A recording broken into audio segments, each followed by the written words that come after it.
കുമ്പസാരത്തിന് വേണ്ടി കുമ്പസാരക്കൂട്ടിലേക്ക് വന്ന് മുട്ടുകുത്തി ആദ്യമായി നമ്മൾ പറയണമെന്ന് തിരുസഭ നമ്മളെ പഠിപ്പിക്കുന്ന വാക്കാണ്. ഇപ്പൊ പിള്ളേരൊക്കെ കുമ്പസാരിക്കാൻ വരുമ്പോ അച്ഛനത് പറഞ്ഞു കൊടുക്കാറുണ്ട്. മോനെ, ആദ്യം പാവിയ എന്നെ കനിയണമേ എന്ന് പറയണം, പിന്നെ കുമ്പസാരിച്ചിട്ട് എത്ര ദിവസമായി എന്ന് പറയണം, പിന്നെ പാപങ്ങളൊക്കെ ക്രമമായി പറയണം, അതിനേറ്റവും അവസാനം ഈശോയുടെ പരിശുദ്ധ ഹൃദയത്തെയും പരിശുദ്ധ അമ്മയുടെ വിമല ഹൃദയത്തെയും ഞാൻ ഈ വിധ പാപങ്ങളാൽ വേദനിപ്പിച്ചു എന്ന് ഏറ്റുപറഞ്ഞ് എനിക്ക് പാപപ്രതി തരണമേ എന്ന് പറയണം.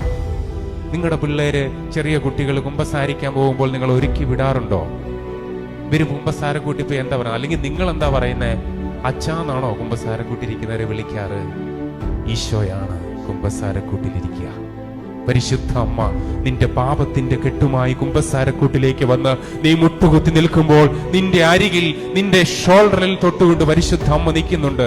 പുറത്തുകൂടി മഴ നനഞ്ഞ് നീ ചുമന്നുകൊണ്ട് കഴിഞ്ഞ കാലങ്ങളിൽ ഇറക്കി വെക്കാതെ നീ കൊണ്ടു നടന്ന പാപത്തിന്റെ മലിനമായ പാണ്ടക്കെട്ട് നീ ഇങ്ങനെ കുമ്പസാരക്കൂട്ടിലേക്ക് വന്ന് ഇറക്കി വെക്കുമ്പോൾ അമ്മ ഓരോന്നോരോന്ന് തന്റെ പുത്രന്റെ കയ്യിലേക്ക് ഇങ്ങനെ എടുത്തെടുത്ത് കൊടുക്കും.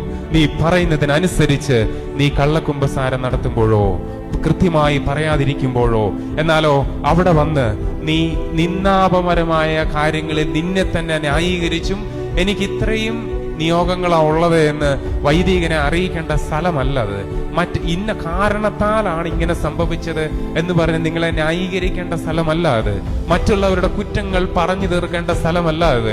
നിങ്ങൾക്ക് വേണ്ട ഭൗതികമായ താല്പര്യങ്ങളിൽ ആ കുമ്പസാരക്കൂട്ടിലിരിക്കുന്ന വൈദികനോട് അച്ഛാ ഈ കാര്യങ്ങൾക്ക് വേണ്ടി പ്രാർത്ഥിക്കണമേ എന്ന് പറയേണ്ട സ്ഥലമല്ല ഇത്.